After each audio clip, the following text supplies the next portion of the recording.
बताओ त्वरण करते हैं क्या लिखते थे, a बराबर dv अपॉन dt लिखते थे, बोलो।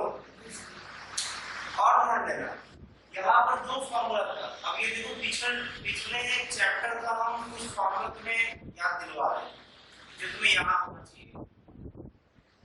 ध्यान देना, एक तो देखो वेग परिवर्तन के दर को तोड़ करते हैं, ये तो लिखा है पिछले चैप्टर में, और वहां पर लिखने का तरीका ये था वेग परिवर्तन का दर, दर मतलब डिवाइड करना, दर मतलब डिवाइड करना, तो वेग परिवर्तन के दर को त्वरण बोलते हैं। मतलब इसी तरीके से तो ये पहले पिछले चैप्टर में पढ़े थे और इसको लिखे थे, मतलब इसको भी इसी तरीके से लिख सकते हो, बस नाम में अंतर है बस। अच्छा चलो इसमें एक और बात है, बताओ एक तो त्वरण होता था dv upon dt और एक त्वरण होता था delta v by delta t, e की जगह डेल्टा हो जाता था, मतलब d रहता था तो इसको क्या बोलते थे, इसको त्वरण बोलते थे या क्षणिक त्वरण, मतलब एक्सीलरेशन या इंस्टेंटेनियस एक्सीलरेशन। अब है और इसको क्या बोलते थे, औसत त्वरण, और औसत त्वरण या एवरेज एक्सीलरेशन। अब दोनों का फार्मूला अलग अलग होता है।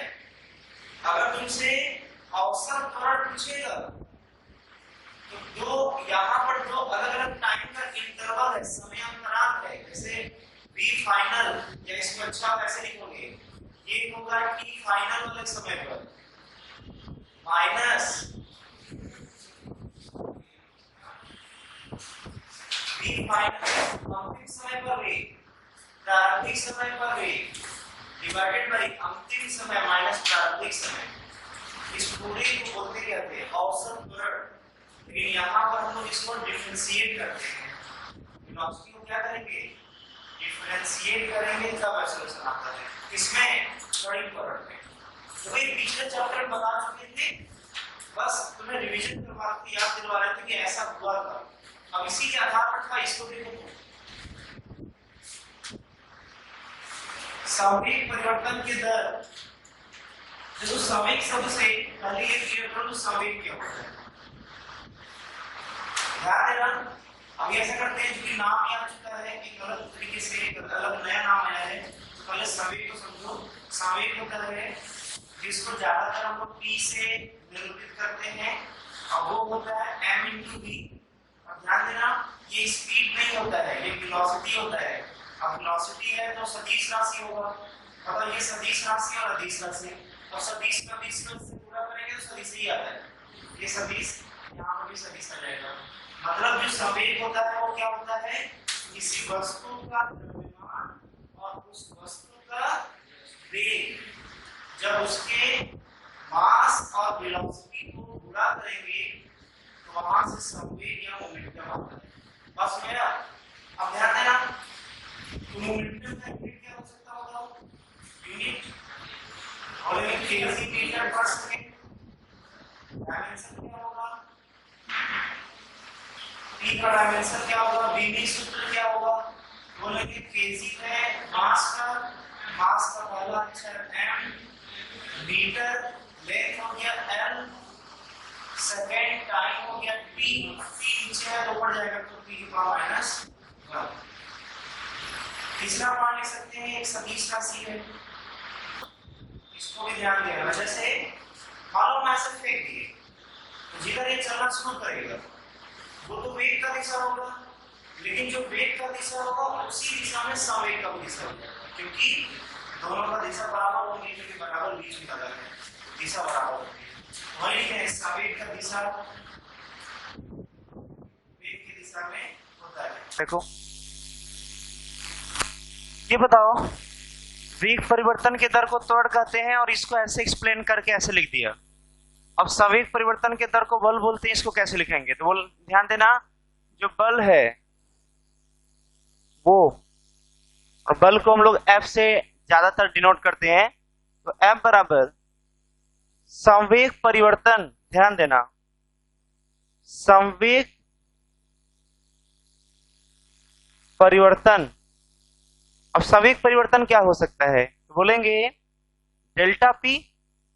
और डेल्टा पी, डेल्टा जहां लिखा होता है वहां पे P final minus P initial कर सकते हैं। और ध्यान देना, यदि ये परिवर्तन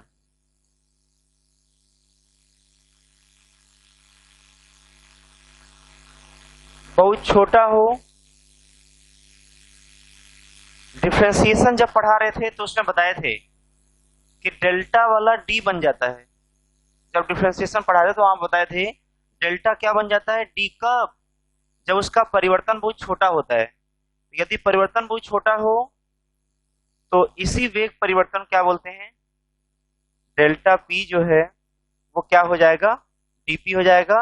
और ध्यान देना, ये तो संवेग परिवर्तन है। देखो यहां से दो क्राइटेरिया निकल करके आएगा।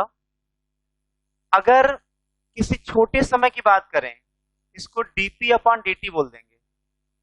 इसको बोलेंगे क्षणिक बल। पूरी तरीके से जैसे इसको याद किया ना, हम उसी तरीके से इसको याद कर सकते हैं, कोई अलग नहीं है, बस नाम में परिवर्तन आएगा बस। क्षणिक बल या बल दोनों एक ही है।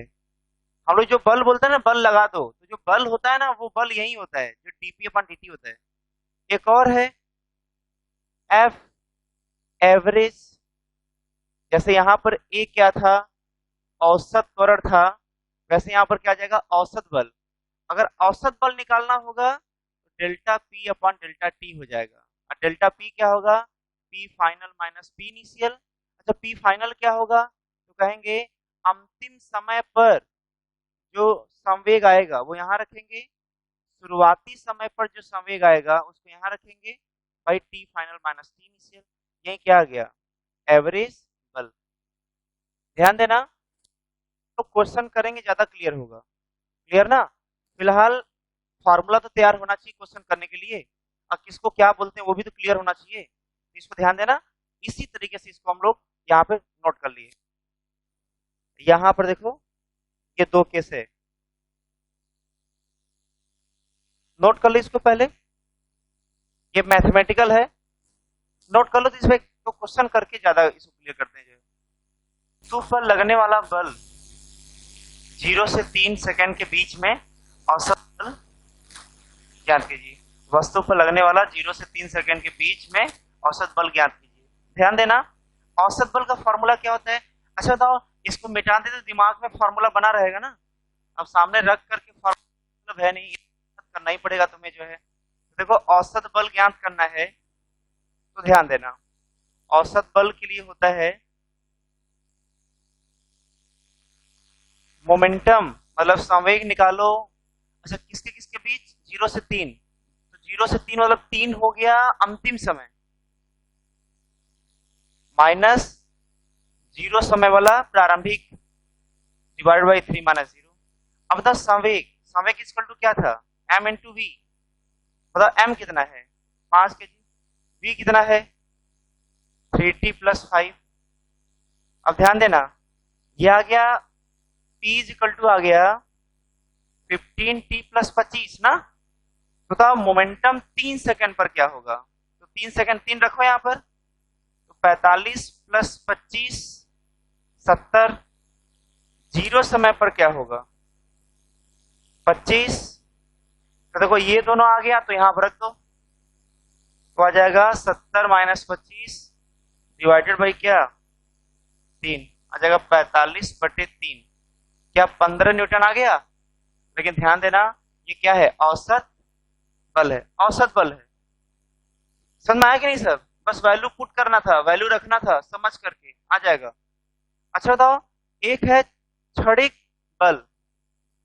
देखो अगर किसी समय पर पूछ दे तो समझ आना क्षणिक बल पूछ रहा है, और किसी दो समय के बीच पूछ दे तो औसत बल पूछ रहा है। तो समय के बीच में है इसलिए औसत बल पूछा गया है। 3 सेकंड पर पूछे तो वो बल जो है क्षणिक बल होगा, और होता है डीपी अपॉन डीटी। अब बताओ पी किसी टाइम का नहीं होगा, ऐसा गलती मत करना कि 3 सेकेंड यहाँ पर, जैसे संवेग बताओ क्या आया है, एक ये आया है और एक ये आया है।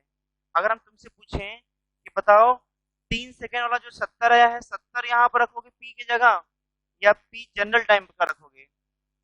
आदत बना लो, कभी भी डिफरेंशिएशन करते हैं, इंटीग्रेशन करते हैं, तो किसी पर्टिकुलर टाइम का, किसी टाइम का वैल्यू नहीं रखते हैं, वो जनरल टाइम का वैल्यू रखते हैं। यहाँ पे जनरल टाइम जो पी का दिया हुआ है वो रखो यहाँ पर। जाएगा डिफरेंशिएशन किसका? 15t plus 25। अब किसके रिस्पेक्ट में डिफरेंशिएट करना है, किसके सापेक्ष? टी के सापेक्ष। बताओ 15t का डिफरेंशिएशन क्या होगा? तो टी का डिफरेंशिएशन 1 हो जाएगा, आ गया 15। अब कांस्टेंट का डिफरेंशिएशन 0, तो इसका आ जाएगा 15 और इसका आ जाएगा 0, तो आ गया केवल 15 आ गया। बताओ औसत त्वरण, औसत त्वरण भी 15 आ रहा है, और जो क्षणिक, नहीं, औसत बल भी 15 आ रहा है, और क्षणिक बल भी क्या आ रहा है? 15 आ रहा है। और देखो ऐसा जो है तब होगा जब जब बल नियत होगा। देखो ये जो बल आया है, ये पूरा जो आंसर है, ये बताओ ये समय के साथ परिवर्तित कर रहा है क्या? क्या इसका समय के बल समय के साथ बदल रहा है? और कभी भी अगर जो क्षणिक बल है या कोई भी क्वांटिटी फिजिक्स का जिसका क्षणिक वैल्यू नियत होता है, उसका औसत वैल्यू और क्षणिक वैल्यू बराबर होता है। ध्यान से दोबारा सुनना हम क्या बोल रहे हैं। यदि फिजिक्स का कोई भी वैल्यू, जैसे त्वरण हो गया, बल हो, वेग हो, कुछ भी हो गया, अगर उसका क्षणिक वैल्यू मतलब इंस्टेंटेनियस, अगर वो नियत है, कांस्टेंट है, तो उसका औसत और क्षणिक वैल्यू बराबर होता है। समझे कि नहीं? ध्यान देना। जब, अब सुनो इधर ध्यान से, देखो देखो दो फिजिकल भौतिक राशि हैं, दो फिजिकल क्वांटिटी है। एक संवेग है जिसके बारे में अभी जस्ट बताए थे अभी, और दूसरा आता है आवेग। देखो संवेग मतलब मोमेंटम, और आवेग मतलब इंपल्स। बस में बताओ संवेग क्या होता है? P बराबर द्रव्यमान गुणे वेग। आवेग क्या होता है? Delta P। वेग परिवर्तन, संवेग परिवर्तन होता है, क्या होता है? संवेग परिवर्तन। अंतर समझ आ रहा है? संवेग क्या होता है? द्रव्यमान गुणे वेग। आवेग क्या होता है? इसी संवेग का परिवर्तन आवेग कहलाता है। तो संवेग का परिवर्तन आवेग कहलाता है। औसत बल बराबर क्या था? Delta P by delta T था। बता संवेग का परिवर्तन, बोलो संवेग का परिवर्तन मतलब क्या? यही तो डेल्टा P है। बोलो संवेग का परिवर्तन मतलब डेल्टा P। मतलब ध्यान देना, आवेग मतलब क्या होता है? तो ओवरऑल बोला जाए तो आवेग मतलब होता है डेल्टा P। बस में आवेग क्या होता है? डेल्टा P मतलब final momentum minus initial momentum, मतलब अंतिम संवेग माइनस प्रारंभिक संवेग। अच्छा बताओ, तुमसे अगर कभी पूछा कि आवेग ज्ञात करो, देखो तुम्हें क्या क्या दिया रहेगा? तुम्हें दिया रहेगा डेल्टा P इक्वल टू, ये पूछेगा। तुम्हें हो सकता है कि औसत वेग दे दे और डेल्टा T दे दे। ध्यान देना, तुमसे अगर आवेग पूछा, इंपल्स पूछा, तो आवेग या इंपल्स के लिए वो क्वेश्चन में क्या क्या देगा? वो तुम्हें देगा औसत बल और टाइम इंटरवल, जितने टाइम समय अंतराल में क्या पूछेगा? आवेग। वो समय अंतराल दिया रहेगा और औसत बल दिया रहेगा। तो इसको याद कर लेना, इसको जो है आवेग बराबर औसत बल गुणे समयांतराल।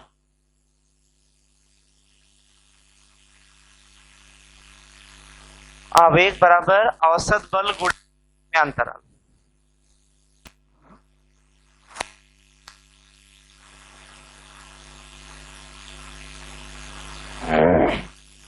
आवेग भी क्या हो जाएगा, एक सदिश राशि हो जाएगा।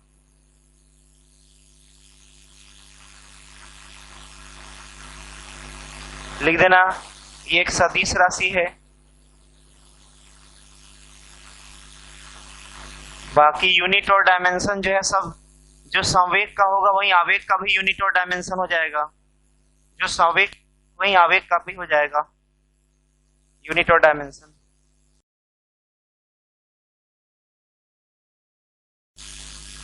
वस्तु का द्रव्यमान कितना दिया बताओ, 2 kg दिया है। पहला ध्यान देना, पहले फॉर्मूले पर ध्यान लगाओ।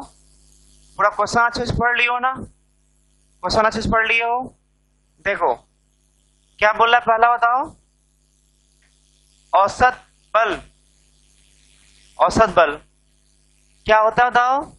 अच्छा, किसके किसके बीच औसत बल, 0 से 2 सेकंड के बीच में। तो यहां पर संवेग निकालोगे, मोमेंटम 2 सेकंड पर माइनस मोमेंटम निकालोगे 0 समय पर, डिवाइडेड बाई 2 माइनस 0 मतलब 2 हो जाएगा। अच्छा बताओ, साइड में इधर देखो लिख लेते हैं, मोमेंटम बराबर m इंटू वी, और m होता है 2 kg और v होगा t स्क्वायर प्लस 3, ये जाएगा 2t स्क्वायर प्लस 6p आ गया।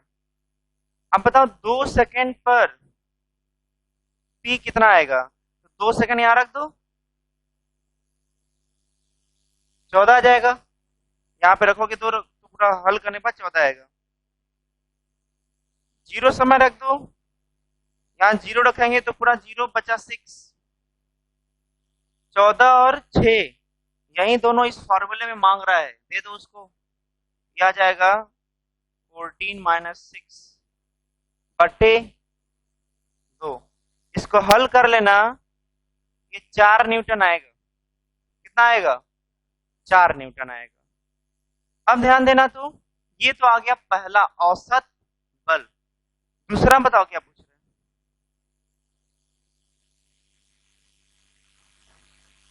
मतलब क्षणिक बल या बल कह सकते हैं, वो पूछ रहा है।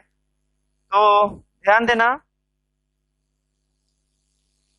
पहले बल क्या होता है ये बताओ, dp अपॉन dt होता है, और p क्या है ये पूरा। तो तुम्हें डिफरेंशिएट करना है 2t square plus 6 upon dt, मतलब t के सापेक्ष, समय के सापेक्ष।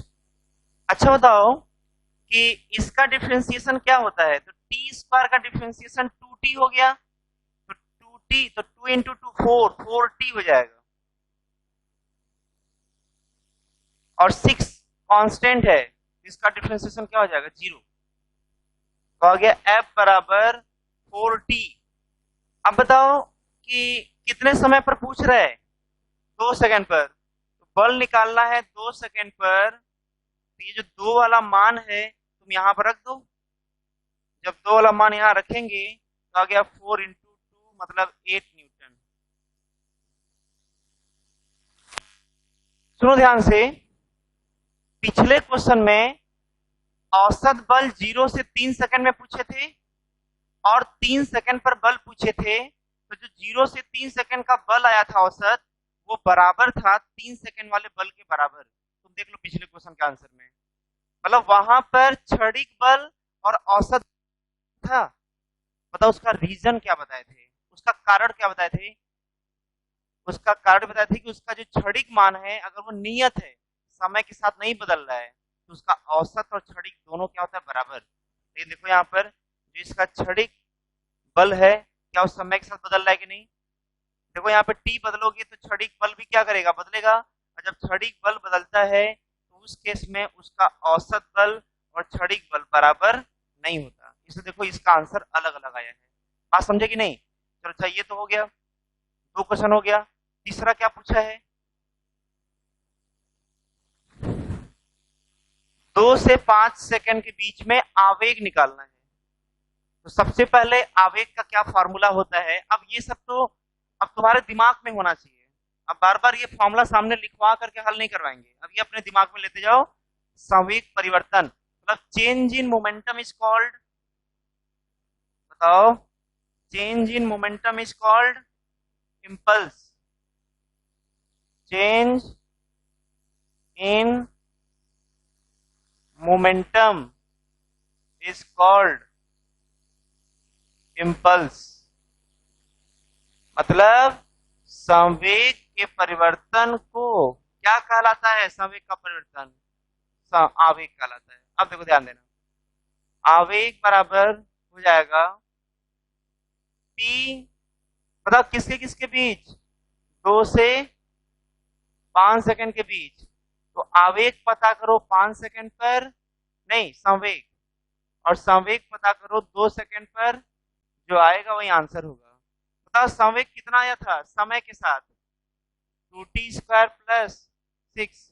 बताओ p निकालोगे 5 सेकंड पर तो क्या करना, t की जगह 5 रख दो, तो 25 में 50, 50 56 हो जाएगा। और तुम निकालो संवेग 2 सेकंड पर, देखो यहाँ पर 2 रखो तो क्या 14 आ जाएगा? आ जाएगा 14, 2 रखोगे तो 14 आ जाएगा। बस हो गया। 5 सेकंड का रख दो और 2 सेकंड का, ये आ गया 56 माइनस 14, यही आवेग होगा। क्या हो जाएगा? घटा लो इसको, केजी मीटर पर सेकंड, ये आंसर है आवेग का। अब कर लोगे ना इस टाइप का? ये तीसरे क्वेश्चन का आंसर है।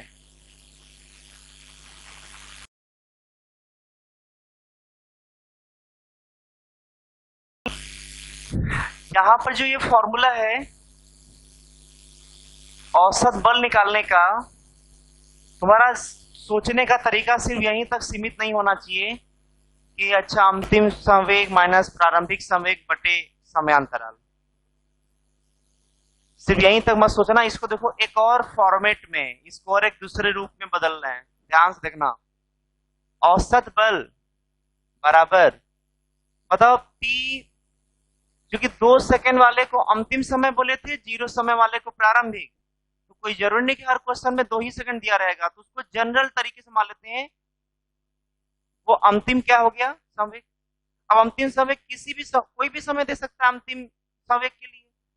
उसी तरीके से प्रारंभिक संवेग, वो भी समय कुछ भी दे सकता है 0 की जगह, डिवाइडेड बाई जो डेल्टा टी होगा, T final minus T initial. अब ध्यान देना, P फाइनल को, अच्छा P क्या होता है? m into V. अगर मास जो है नियत हो, ज्यादातर तुम्हें क्वेश्चन में 95% क्वेश्चन में तुम्हें द्रव्यमान नियत ही दिया रहेगा। बात को समझो, द्रव्यमान नहीं बदलेगा। तो बताओ द्रव्यमान नियत है तो बताओ अंतिम समय पर वेग अंतिम वेग आएगा। जैसे अंतिम, अगर हमें निकालना है अंतिम संवेग, ये तो बदल नहीं रहा है, तो m हो गया, तो ये अंतिम वेग आ जाएगा। मतलब अंतिम वेग रखोगे तो अंतिम संवेग आएगा। उसी तरीके से अगर प्रारंभिक वेग रखोगे, प्रारंभिक वेग, तो प्रारंभिक संवेग आ जाएगा। ये कोई अजूबा थोड़ी ना बोल रहे हैं हम। देखो ना यहाँ पर, यही ना वेग था, अरे वेग यही ना था।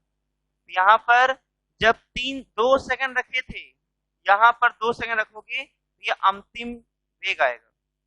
जब 0 समय रखोगे तो प्रारंभिक वेग आ जाएगा। कहने का मतलब वही है। अब ध्यान देना, इसका मतलब ये हुआ कि अंतिम संवेग को लिख सकते हैं mv फाइनल माइनस, इसको लिख सकते हैं mv initial divided by t final minus t initial. बताओ m बाहर निकाल लोगे, v final minus v initial divided by t final minus t initial. अच्छा इसको बताओ पहचान रहे हो? पिछले चैप्टर में पढ़ा चुके हैं, इस पर क्वेश्चन भी लगवा चुके हैं, तुम्हें ये याद होना चाहिए इसको क्या बोलते हैं। Delta we by delta T क्या कहलाता है? चलो बताओ, किन लोग याद है? हाथ उठाओ। औसत त्वरण बोलते हैं। Delta we by delta T क्या बोलते हैं? औसत त्वरण। क्या बोलते हैं? औसत त्वरण। दिया जाएगा एम एम इंटू ये पूरा ए एवरेज, मतलब ध्यान देना एफ एवरेज, एफ एवरेज बराबर हो जाएगा एम इंटू ए एवरेज। मतलब इसको तुम ऐसे लिख सकते हो, औसत बल बराबर, औसत बल बराबर द्रव्यमान गुणे औसत त्वरण। समझे कि नहीं? बताओ सेकेंड लॉ क्या था? संवेग परिवर्तन के दर को बल बोलते हैं। अब बताओ F बराबर क्या हो जाएगा? dp अपॉन dt हो जाएगा। F बराबर क्या हो जाएगा? dp upon dt। बताओ P को क्या लिख सकते हो? P को mv अपॉन क्या? dt। अब ध्यान देना, यहां से आ जाएगा F बराबर, बताओ अगर ये बोलते यदि m नियत हो, या ये लिख सकते हैं यदि द्रव्यमान नियत हो, न बदले। बताओ जब द्रव्यमान नहीं बदलेगा तो उसको ब्रैकेट के बाहर, डिफरेंशिएशन के बाहर ला देंगे। ये नियम होता है, डिफरेंशिएशन का रूल होता है, उसमें बताए भी थे। F बराबर, बताओ ये नियत है तो बाहर आ जाएगा, ये आ जाएगा dv अपॉन dt। लेकिन ध्यान देना, ऐसा कब लिख पाओगे? ऐसा कब लिख पाओगे? ऐसा तब लिख पाओगे जब द्रव्यमान क्या होगा? तो हो जाएगा m dv अपॉन dt। बताओ dv अपॉन dt को पहचान रहे हो? क्या बोलते हैं इसको? त्वरण बोलते हैं, ये एक्सेलरेशन है। तो m a हो जाएगा। ध्यान देना, ये हो जाएगा क्षणिक बल। क्षणिक बल को बल भी कह सकते हैं। तो बल बराबर द्रव्यमान गुणे त्वरण। अब चूंकि त्वरण को क्षणिक त्वरण भी बोल सकते हैं, लेकिन त्वरण ही, बार बार क्षणिक क्या यूज करोगे। लेकिन फिर दूसरा केस आता है, यदि अगर ऐसा केस रहा तो देखो इसको कैसे लिखेंगे, ध्यान देना। क्योंकि F बराबर dmv अपॉन dt, यही था। अब वेग क्या हो गया? नियत, वो बाहर आ जाएगा v, और यह जाएगा dm अपॉन क्या? dt। F बराबर, मतलब ध्यान देना, बल बराबर इसको लिख सकते हैं, इसी को बोलेंगे। अरे वेग था तो वेग बदलने का दर, p था तो संवेग बदलने का दर, द्रव्यमान है तो द्रव्यमान बदलने का दर लिख सकते हैं, और ये तुम्हें दिया रहेगा।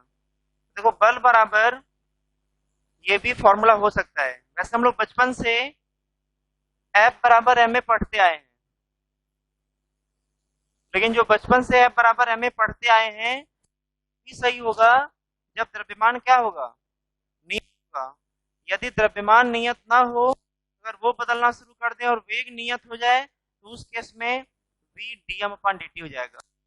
जब बदलना शुरू कर देगा, ज्यादातर तुम्हें क्वेश्चन वो नहीं मिलेगा। तुम्हें ज्यादातर तुम्हें क्वेश्चन जब दोनों बदलेगा, तुम्हें बुक में ऐसे क्वेश्चन नहीं मिलेंगे, इसलिए करवा रहे हैं। ये दोनों क्वेश्चन, ये तो हर जगह मिलेगा, मैक्सिमम जगह। ये एक दो जगह मिल जाएगा कहीं कहीं बीच में। तो कभी भी ऐसा क्वेश्चन आ जाए तो घबरा मत जाना, ऐसा क्वेश्चन हम करवाएंगे तो वहां पे याद दिलाएंगे। जब भी क्वेश्चन करवाएंगे इसको नोट कर लो, दोनों फॉर्मूला नोट कर लो कि कब कौन सा फॉर्मूला। अच्छा एग्जाम्पल इसका लेना हो पहले लो इसका। जैसे इसके तो एग्जाम्पल बहुत सारे हैं, मतलब द्रव्यमान न बदलने वाले केस का एग्जाम्पल, उदाहरण, जैसे किसी सरफेस पर, सतह पर कोई वस्तु है, उसके ऊपर बल लग रहा है। अब ये वस्तु आगे बढ़ने लगा, और जब ये वस्तु आगे बढ़ने लगा, इसका द्रव्यमान ऐसा थोड़ी ना है कि वो चलता रहेगा तो उसका द्रव्यमान घटता रहेगा। तो ये ऐसा एग्जाम्पल है, उदाहरण है जिसमें द्रव्यमान क्या होगा? नियत। लेकिन देखो इसका एग्जाम्पल क्या हो सकता है, इसका उदाहरण, जैसे मान लो कि कोई ट्रक जिसके अंदर बालू भरा हुआ है, किसी ट्रक के अंदर बालू भरा हुआ है और यहाँ पर होल कर दिया ऐसे, उसके नीचे यहाँ पर अगर होल है तो जितने भी इसके अंदर बालू भरे होंगे वो रोड पर गिरना शुरू कर देगा। बताओ, जब वो रोड पर गिरना शुरू करेगा तो इसमें से समय बदलने के साथ साथ इसका द्रव्यमान, किसका, ट्रक का द्रव्यमान, क्योंकि उसी में से बाहर निकल रहा है बालू ना, तो ट्रक का द्रव्यमान क्या होगा, घटना शुरू कर देगा। जब यहाँ पे द्रव्यमान घटना शुरू कर दिया, एग्जाम्पल बनेगा।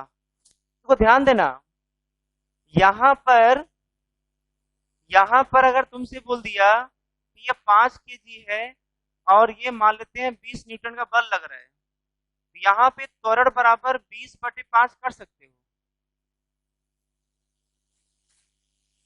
लेकिन अगर यहाँ पर बालू नीचे गिर रहा है और यहाँ पर तुमसे बोल दिया कि किसी क्षण इसका द्रव्यमान, क्योंकि बदल रहा है द्रव्यमान इसका ना, तो किसी क्षण की बात करेगा, तो मान लेते हैं किसी क्षण इसका द्रव्यमान 5 kg है और जो बल लग रहा है वो 20 न्यूटन का बल लग रहा है, तो बताओ इसका त्वरण उस क्षण क्या होगा, कौन से समय पर, जिस क्षण इसका द्रव्यमान कितना था, 5 kg था, तो ये लिखोगे 20/5 मतलब 4 मीटर पर सेकेंड स्क्वायर। तो यहाँ पर ये गलत हो जाएगा। देख रहे हो, यहाँ पर 5 kg का द्रव्यमान दिया हुआ है, तो 5 kg द्रव्यमान और बल दिया है, तो भाग देकर के त्वरण निकाल लिए, मीटर पर सेकेंड स्क्वायर, 4 मीटर पर सेकेंड स्क्वायर।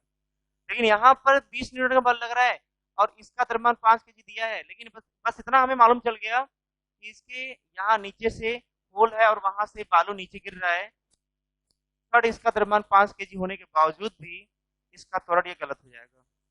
ये अंतर है क्वेश्चन हल करने में। बात समझ में आएगी नहीं?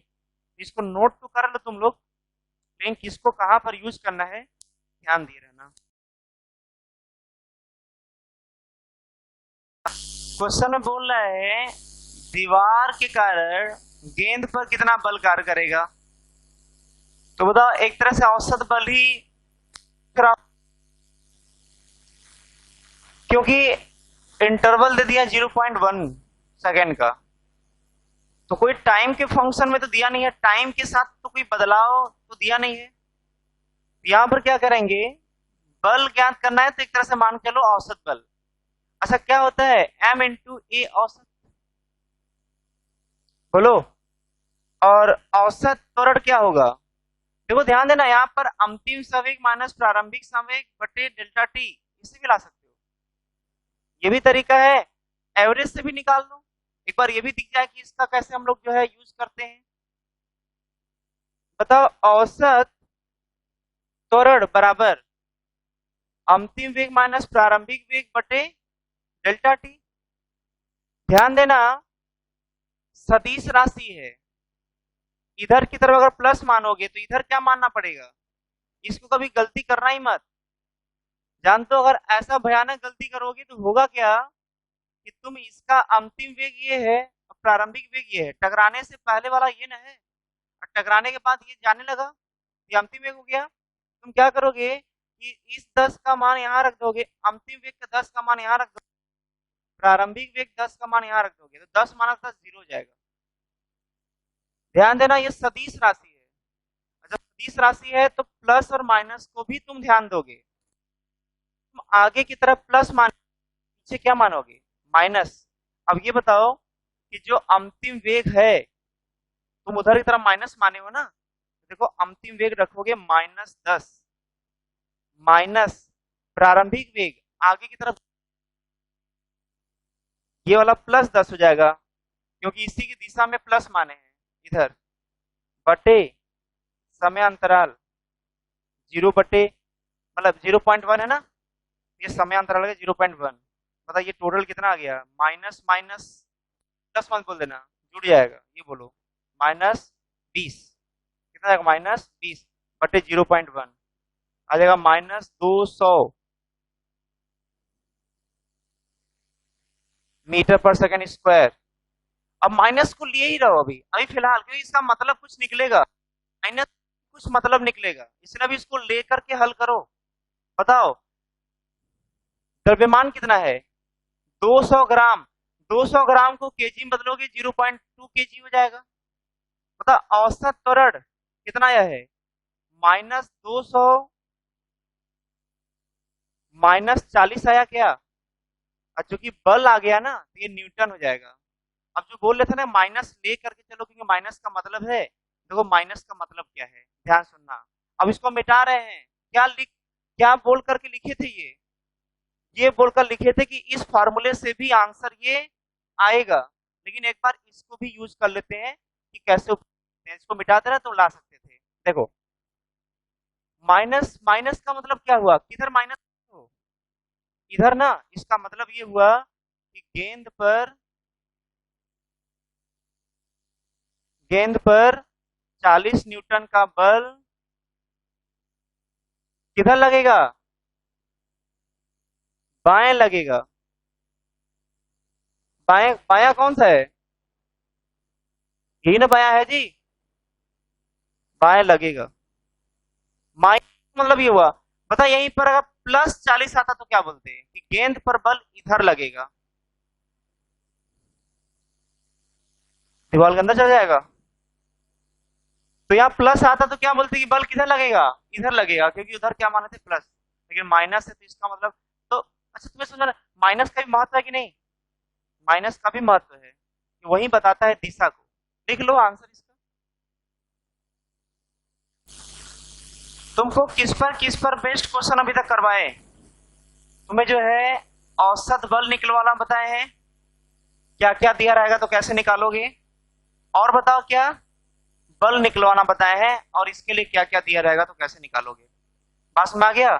और उस अलग फार्मूला जैसे एक आया था जिस पर क्वेश्चन हल किए थे हम लोग, delta P by D delta T, और क्या आया था बताओ, m इंटू औसत त्वरण। इसमें क्या आया था, dp अपॉन dt या m इंटू a। एक ये था फार्मूला और एक ये था फार्मूला। इस पर भी क्वेश्चन कर चुके हैं और इस पर भी क्वेश्चन कर चुके हैं। और क्या आया था नया, आवेग। आवेग किसको बोलते हैं, संवेग परिवर्तन को, मतलब डेल्टा पी, मतलब यही क्या है, आवेग है। ये क्या है, आवेग है। अब ध्यान देना, इसके आगे अब हम लोग बढ़ रहे हैं ग्राफ पर। आगे हम लोग क्या पढ़ेंगे अब, ग्राफ। पहले तो देखो चैप्टर यही फायदा है कि तुम पिछले चैप्टर के सीखे हुए चीजों को यहाँ पर लगा सकते हो, यूज कर सकते हो, उसका मदद ले सकते हो। ध्यान सुन, जो पिछले चैप्टर में पढ़ाए थे उसको एक बार रिवाइज करवा रहे हैं। देखो क्या, वी डी टी का इंटीग्रेशन, बताइए क्या देता है, वी डी टी का इंटीग्रेशन क्या देता है। अगर ये वेग है, अगर ये वेग है तो क्या ये विस्थापन देता है, बोलो जी, t1 से t2 तक, या टी इनिशियल प्रारंभिक समय से अंतिम समय। ध्यान देना, विस्थापन पाने के लिए ये मैथ वाला तरीका था, इसी को एरिया के बराबर किए थे, याद करो, और बोले थे ये ग्राफ वाला तरीका है। भूल रहे हो क्या सब जी, खटाखट खटाखट भूल रहे हो क्या सब। पिछले चैप्टर में बता चुके हैं कि जब वेग का इंटीग्रेशन करेंगे लिमिट रख करके तो विस्थापन देगा।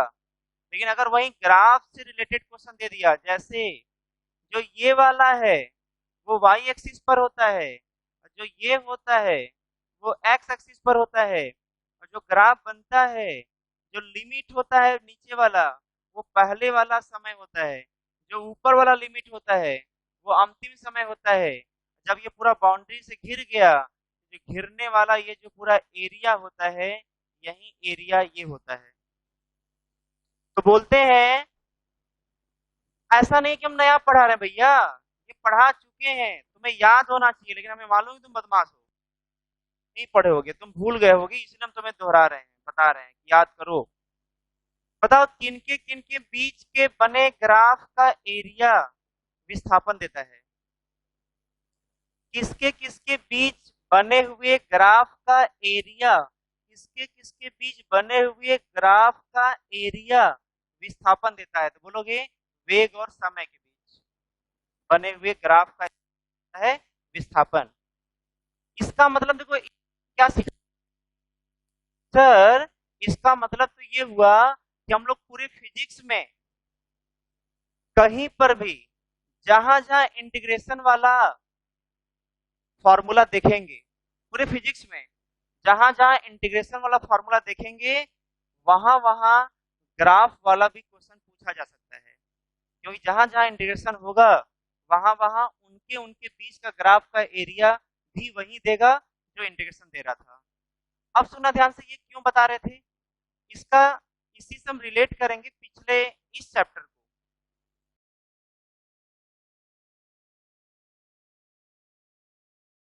देखो कैसे, इसको थोड़ा ध्यान दे तो, किसको बताओ, नहीं बोल लो किसको, इसको ध्यान दो, बताओ F बराबर dp अपॉन dt था, बताओ dp बराबर, इसको इधर मल्टीप्लाई करो, हो गया।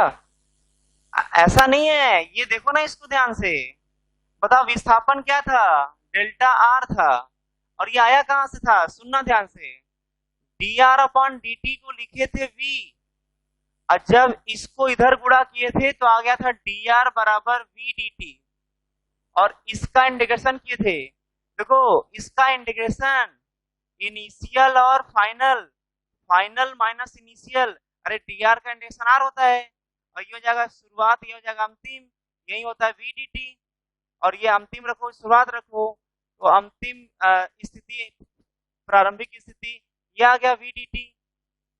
बताओ इसे क्या बोले थे, तो विस्थापन बराबर यही ना था, इसी को नहीं आप लिखे हैं, तो उसी तरीके से यहां भी आओ ना, उससे अलग थोड़ी ना है, बस नाम बदले हुए हैं, काम वही है, बस नाम बदल जाएगा। तो यहाँ पर क्या लिखेंगे, अब वहां जैसे मल्टीप्लाई किए थे यहाँ मल्टीप्लाई कर दो, इसको इंटीग्रेशन कर दो, ये देखो टी प्रारंभिक संवेग अंतिम, यहाँ हो जाएगा प्रारंभिक समय, यहाँ पर अंतिम समय। बताओ क्या इसके लिखावट में और इसके लिखावट में कोई अंतर है क्या, अंतर नहीं है। ऐसा कैलकुलेशन जैसा गुणा भाग वहां करते थे वैसा यहाँ भी क्वेश्चन में गुणा भाग करोगे, वहां पर तुमसे विस्थापन पूछता था ना, यहाँ पर तुमसे आवेग पूछेगा। ध्यान सुनो, डीपी का इंटीग्रेशन क्या होगा, पी प्रारंभिक संवेग अंतिम समय equal to F D T, शुरुआती समय अंतिम समय। बताओ ये क्या आ गया, अंतिम संवेग माइनस, क्या यही डेल्टा पी हो गया, और डेल्टा पी को क्या बोलते हैं, अब सुनना ध्यान से, आवेग या डेल्टा पी बराबर हो जाएगा एफ डी टी का इंटीग्रेशन शुरुआती समय अंतिम समय। बताओ ये भी चेहरा क्या इसके जैसा बना कि नहीं, तो सुनना ध्यान से, रिलेट कर रहे हैं। अब ये बताओ कि अगर हम देखो ये जो है ये भौतिक राशि है, ये है मैथ से आने वाला आवेग, और जहां पर मैथ होगा इंटीग्रेशन में वहां ग्राफ में बताओ यहां पर क्या लिखोगे, यहां पर क्या लिखोगे, तो ध्यान देना इंटीग्रेशन में जो पहले वाला होता है वाई वाई एक्सिस पर होता है, जो दूसरा वाला होता है वहां से रिलेट करो, जैसे वहां बोले थे एक्स एक्सिस पर होगा, और इसका जो एरिया बनेगा कोई भी एरिया, बताओ प्रारंभिक समय यहां लिखेंगे, अंतिम समय यहां लिखेंगे, और इनके बीच का एरिया क्या देगा, इनके बीच का एरिया आवेग देगा।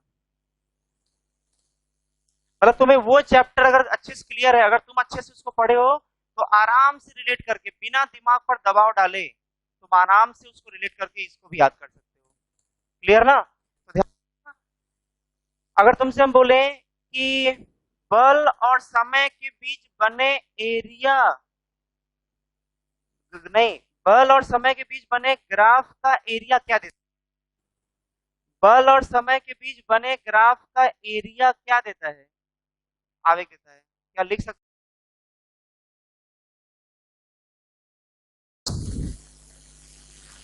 अब इस पर क्वेश्चन एक कर लो, ये जो भी लिखे हो इस पर भी क्वेश्चन कर लो, ये भी क्लियर हो जाएगा, लेकिन हाँ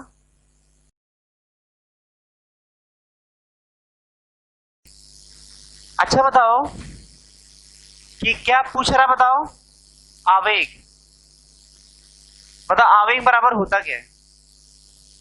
अगर अगर इक्वेशन दिया है तो एफ डी टी यही इक्वेशन होता है, फॉर्मूला होता है। अब सबका वैल्यू रखो, क्वेश्चन को पढ़ करके ध्यान से अच्छे से बताओ। प्रारंभिक समय कितना, अंतिम समय कितना, 3। एफ का मान कितना,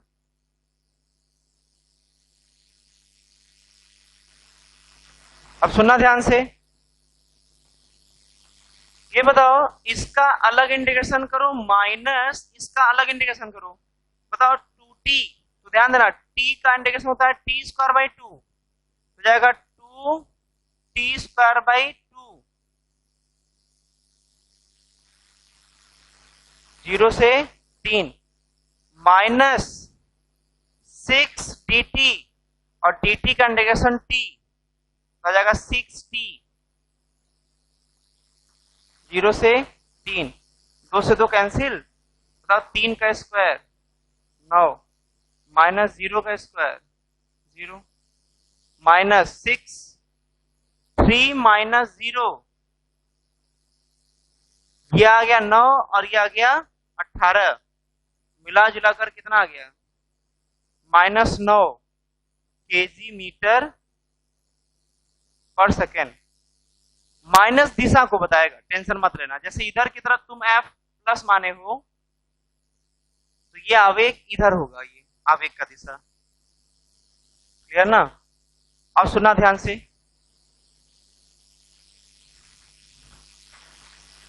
अच्छा ये बताओ कि चलो ये तो क्वेश्चन हम पूछे थे, तुम्हें अगर इसका ग्राफ बनाना हो तो कैसा ग्राफ बनाओगे? एफ और टी के बीच ग्राफ, तो बोलेंगे एफ बराबर 2t माइनस 6।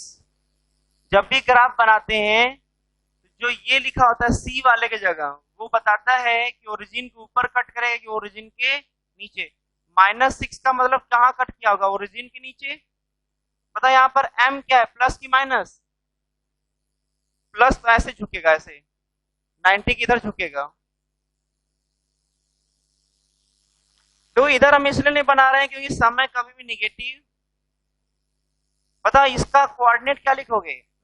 6 है ना, ये देखोगे 0, -6, ये है 0 मतलब ये x एक्सिस यही शुरू हो रहा है।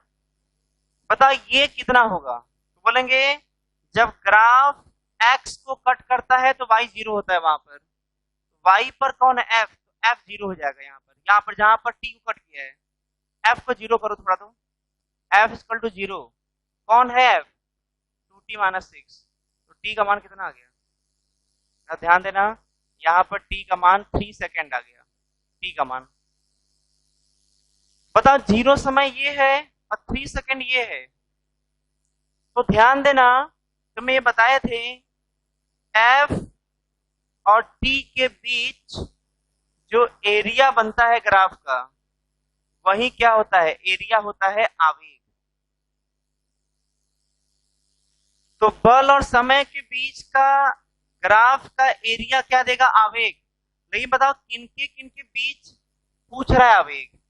0 से 3 सेकंड के बीच। बताओ 0 से 3 सेकंड के बीच कहाँ, कौन सा है यहाँ पर? तो बोलेंगे 0 सेकंड ये है और 3 सेकंड ये है।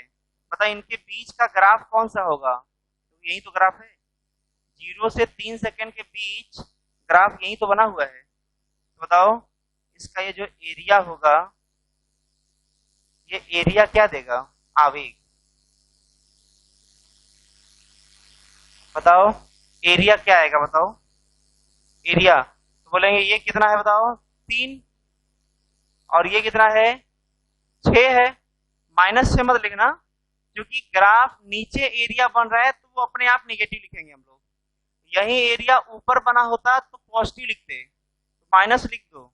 अब बताओ ये त्रिभुज के एरिया का फॉर्मूला होता है 1/2 लंब इन गुणे आधार, तो जाएगा 6 गुणे 3, 6 गुणे 3। बताइए भी -9 आ गया। बताओ कि से 3 सेकंड के बीच का एरिया भी -9 दे रहा है और मैथ वाला इंटीग्रेशन भी -9 दे रहा है। इसलिए बोले थे कि जो ग्राफ का एरिया होता है वो इंटीग्रेशन होता है मैथ का। समझे? अब समझिए, इधर देखो, तुमको क्वेश्चन में क्या दिए थे? तुम्हें क्वेश्चन में क्या दिए थे? और आवेग पूछे थे ना। ऐसा भी हो सकता है कि तुम्हें कोई इक्वेशन समीकरण ना दे करके डायरेक्ट तुमको एरिया दे दे। अच्छा बता, एरिया दे करके तुमसे आवेग पूछेगा तब क्या करोगे? उसका एरिया निकाल लोगे। नहीं, ग्राफ दे करके अगर तुमसे आवेग पूछेगा तो क्या करोगे? तो जो बल और समय के बीच जहां से जहां के बीच का आवेग पूछेगा वहां से वहां के बीच का एरिया निकाल लेना, वही क्या आ जाएगा? आवेग आ जाएगा। जल्दी से इसको नोट कर। मेन तो सोल्यूशन ये है, बस ये इसलिए बनवाए थे तुमसे कि तुम्हें ये बता सके कि एरिया भी वही देता है। 0 से 5 सेकंड के बीच वस्तु का आवेग ज्ञात कीजिए। क्या करेंगे? ध्यान देना, किसके किसके बीच वस्तु का आवेग?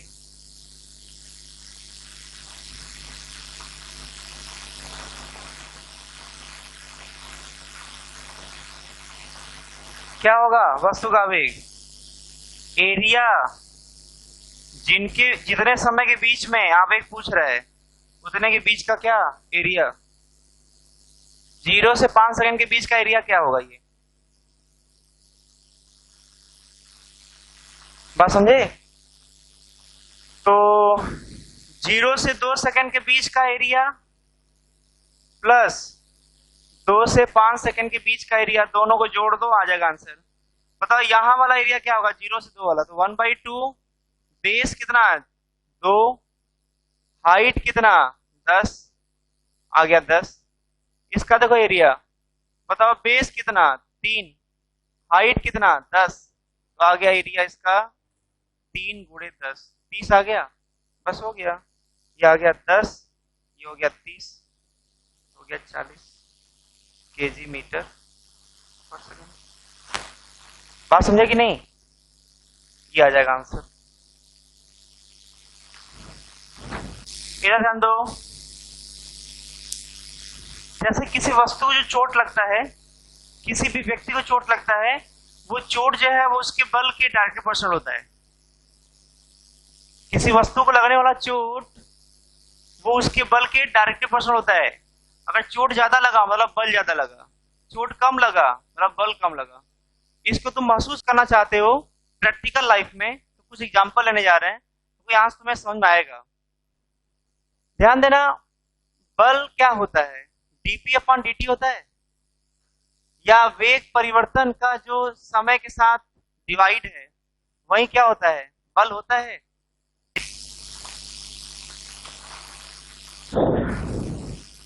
देखो इसका प्रैक्टिकल एग्जांपल देखो, ध्यान देना। जैसे मान लो कि जो है कोई बॉल आ रहा है, मान लो कोई बल्ले से गेंद को मारा, उसको कैच कर रहा है। मान लो जैसे तुम्हारे हाथ पर आने वाला है पर सेकंड, मान लेते हैं कि जैसे तुम जो है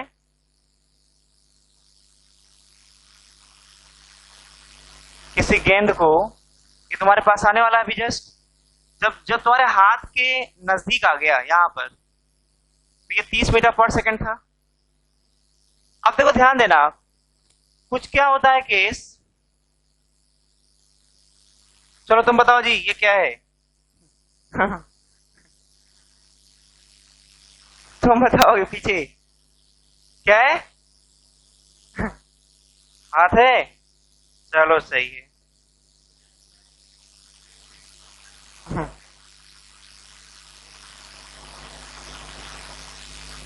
देखो दो केस है, ध्यान सुनना। देखो यहां पर जैसे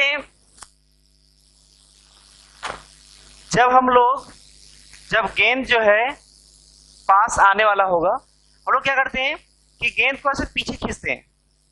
तो कुछ लोग क्या होता है कि नहीं, वो यहीं से ऐसे कैच कर लेते हैं, तो थोड़ा सा पीछे आता है, एकदम थोड़ा सा। तो जब गेंद आता है वो हाथ में, तो तुरंत जो है थोड़ा समय बाद तुरंत रोक लेते हैं, लेकिन चोट ज्यादा लगता है। और जो गेंद को ले करके कुछ दूर तक पीछे आता है उसको चोट कम लगता है।